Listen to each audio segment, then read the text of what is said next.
The Celtics are getting dangerously close to entering NBA purgatory. And it's kind of self-inflicted at this stage. Because we know Jason Tatum is done. We know he's done for this year. But one thing is certain. Nobody is the same post Achilles tear. Nobody's the same. And this is coming from somebody who I don't want to... It's going to be uncomfortable to show my Achilles on camera, who has snapped their Achilles. Your leg does not... There's no amount of rehab that makes your leg work the same again. You never get the same lift. It will never feel the same. And not saying players can't be good, but like, as great as Kevin Durant was, he didn't get better post Achilles. It's just because he could rise up and he didn't rely on it that much. He was good. Dominique was good.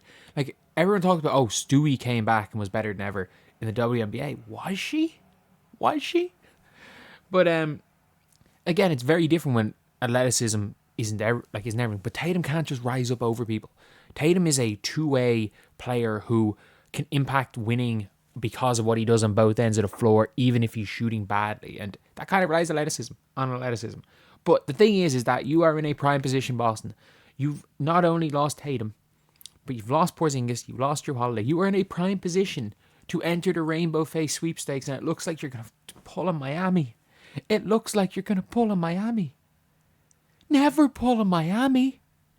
But yeah, it looks like they're going to pull a Miami Heat. It looks like they're going to scrape into the playoffs by the skin of their teeth because they're starting to win. They are the 10th seed right now in the East. And they are going to be above 500. Because in fairness, the likes of Jaylen Brown are elite competitors. They're elite competitors. And you're not going to make Jaylen Brown try to not win. But surely you could convince a lot of these players, not though it's a tanking year. Look, we're trying to develop Hugo Gonzalez, who I like Hugo Gonzalez, by the way. But he's a non-factor on offense right now. Even though, funnily enough, like, he was a really good offense. He was seen as a really good scorer when he was in Europe. But like, you develop Hugo Gonzalez. You play him 30 minutes a game. Like, you insist that he starts. Peyton Pritchard has to continue to be a six-man. Derek White, yeah, you go and get yours. Jaylen Brown, you go get yours. But the problem is they have too much talent. By playing their players at the best of their ability, they have enough talent to make the playoffs, but probably not enough talent to do anything more than that. They're probably going to be a first round bounce. And the problem is like, you come into next season with a Tatum who's never going to be as good as he was. I'm not saying Tatum's not going to still be an all-star, but he's never going to be in that top 5 player in the world conversation. He snapped his Achilles. Like, this isn't just an organ. This isn't like an ACL tear. You're never the same. So he's never going to be the same. Jaylen Brown is elite. Absolutely elite. No-brainer all-star this year. Perennial all-star at this stage. Finals MVP. Jaylen Brown's elite. But like, you don't have Kristaps. Kristaps is a huge help in those finals. You don't have Drew. Drew is a huge help. So you don't have Kristaps. You don't have Drew Holiday.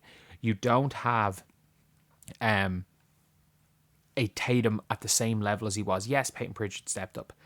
But like, you don't have a Big Al. You don't have Al Horford. So you look at all of this for the Celtics, and they come into next season, even with the Tatum back, they're not contenders.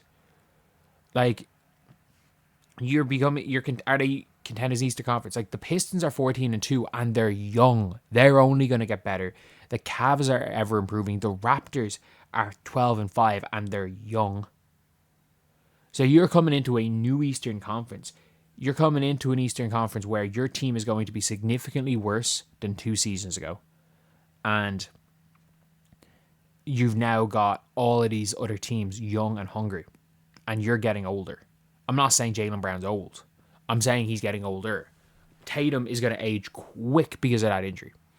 Like, again, if Tatum is still an all-star, I don't mean like superstar number 1 option. If he's still an all-star, as in one of the top 12 players in the Eastern Conference, that is a miracle. That is a miracle. Nobody other than Kevin Durant has ever come back from that injury and been anywhere remotely close to being as good. Even on the football field, like Callum Hudson-Odoi, never the same. Never the same. Ruben Loftus-Cheek, never the same. It destroyed Axel Witzel's career. Diego Carlos, Like, it is a career destroyer that Tatum has. Everyone's like, oh, look, we can go and make the playoffs this year. We can come back and make a run for it. Man, you need you need Dibansta. You need Darren Peterson, Caleb Wilson, even as a glue guy. Like, you need someone of that caliber. You need one of these top guys. Cam Boozer. Koa Pete might work on this team because he's a fucking dog and he's just good. He might just figure it out and just be really good at basketball. But, like, you need one of those guys. And the Celtics don't have enough to add Avdalas to their team and suddenly be a title contender. To add a 15th pick and suddenly be a title contender. They don't develop either. They don't develop like OKC either. So they're in a really rough spot because it's all their own doing. And at this point, they can't really get out of it. They've already won too many games. Like, if you really want to get into the Rainbow Face sweepstakes, like, you've got to be... If you've won more than... Realistically, if you've won more than 5 games, you're probably out of it right now. Because there are 1, 2, 3, 4, 5, 6, 7, 8, 9 NBA teams that have won 5 or less games. The Celtics have won 9. The Celtics have won 9.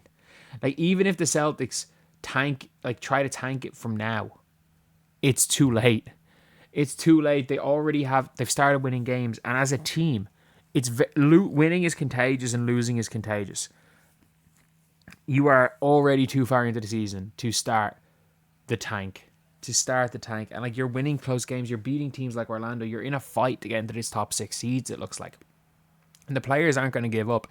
But that's when it's on the front office to be like, you've got to play X, Y, and Z player, X, Y, and Z minutes. You've got to do all of this. So, yeah, it is what it is. It is what it is. And it's just it's just not a great scenario if you're a Celtics fan, because on a positive side, your team's trying.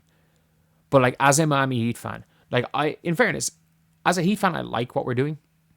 But the fact that you've got Tatum coming back next year, you only have to tank for 1 year.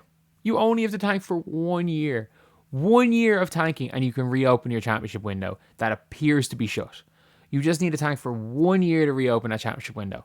And it does not look great. And, like, even though the Warriors fucked it up, the Warriors still did it. Like, if it wasn't above the Warriors, who had just made 5 consecutive? Am I right in saying they had just made 5 consecutive NBA finals and then were the worst team in the West next year? So if it's not above them, it shouldn't be above Boston. But anyway, yeah, that is the video. Let me know what you guys think in the comment section below. As always, thank you guys for watching. Please like, comment, and subscribe.